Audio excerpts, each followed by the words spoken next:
அன்பு நண்பர்களே, அனைவருக்கும் அன்னை சமையல் வீடியோஸின் அன்பான வணக்கங்கள். இன்றைக்கி அன்னை சமையல் வீடியோஸில் பார்க்க போகிறது கோபி மஞ்சூரியன். வாங்க எப்படி செய்கிறதுன்னு பார்க்கலாம்.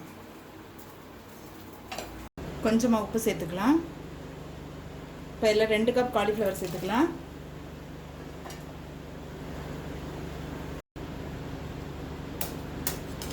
இப்போ 5 நிமிஷம் ஆகிடுச்சுங்க.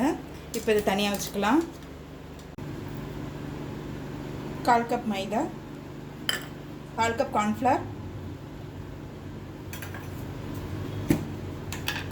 கொஞ்சம் மிளகாய்த்தூள்,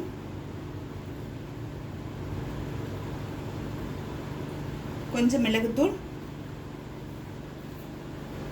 தேவையான அளவு உப்பு,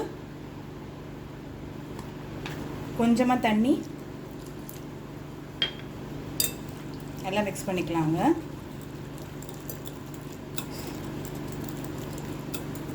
கட்டி இல்லாமல் நல்லா மிக்ஸ் பண்ணிக்கோங்க.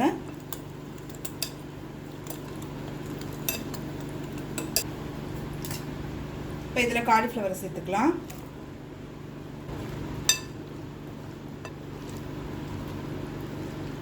இப்போ நல்லா மிக்ஸ் பண்ணியாச்சுங்க. எண்ணெயில் போட்டு பொரிக்க ஆரம்பிச்சிடலாம். எண்ணெய் சூடாகிடுச்சுங்க. எண்ணெயில் போட்டு பொரிக்க ஆரம்பிச்சிடலாம்.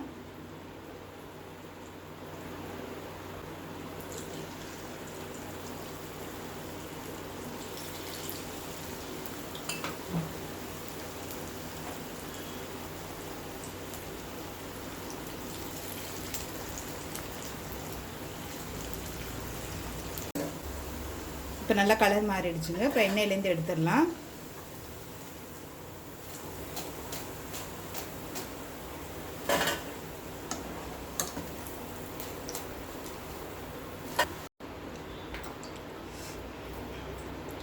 இப்போ தேவையான அளவு எண்ணெய் எடுத்து வச்சுருக்கேங்க. அதே எண்ணெய் யூஸ் பண்ணிக்கலாம். பொடியாக நறுக்கின பூண்டு,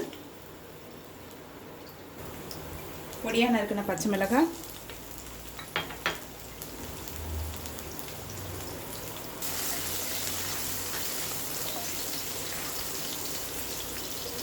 பொடியாக நறுக்கின ஒரு வெங்காயத்தை சேர்த்துக்கலாம்.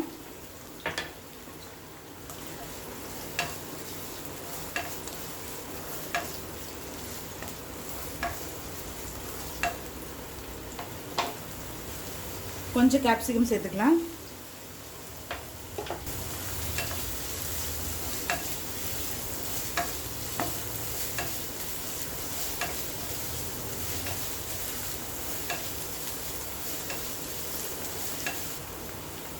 தேவையான அளவு உப்பு, காலிஃப்ளவர் கூட உப்பு போட்டிருக்கோம், அதனால் இப்போ அதுக்கேற்ற மாதிரி தான் உப்பு சேர்த்துக்கிறேன்.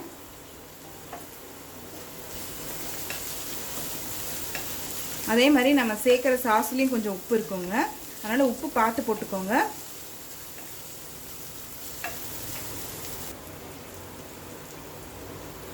ஒரு teaspoon vinegar, 1 teaspoon soya sauce, 1 teaspoon red chilli sauce, 2 table spoon tomato sauce,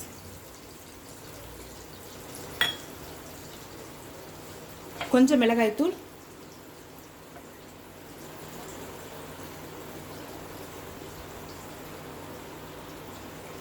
கொஞ்சம் மிளகுத்தூள்,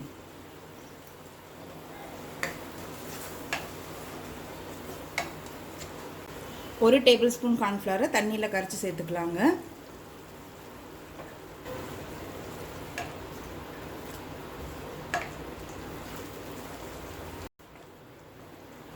இப்போ கார்ன்ஃப்ளவர் சேர்த்துட்டு நல்லா திக்காயிடுச்சுங்க. இப்போ பொரிச்சு வச்சுருக்க காலிஃப்ளவர் இது கூடவே சேர்த்துக்கலாம்.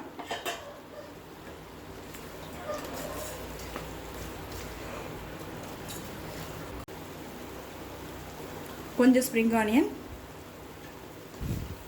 இப்போ காலிஃப்ளவர் மஞ்சூரியன் ரெடி ஆகிடுச்சுங்க. சர்வ் பண்ணிடலாம். சுவையான காலிஃப்ளவர் மஞ்சூரியன் ரெடி ஆகிடுச்சு. ரெசிபியை ட்ரை பண்ணி பாருங்கள். கண்டிப்பாக உங்களுக்கு பிடிக்கும். ரெசிபி பிடிச்சிருந்ததுன்னா வீடியோவை லைக் பண்ணுங்கள், கமெண்ட் பண்ணுங்கள், ஷேர் பண்ணுங்கள். இது வரைக்கும் அன்னை சமையல் வீடியோஸை சப்ஸ்கிரைப் பண்ணாதவங்க மறக்காமல் சப்ஸ்கிரைப் பண்ணுங்கள். தேங்க்யூ.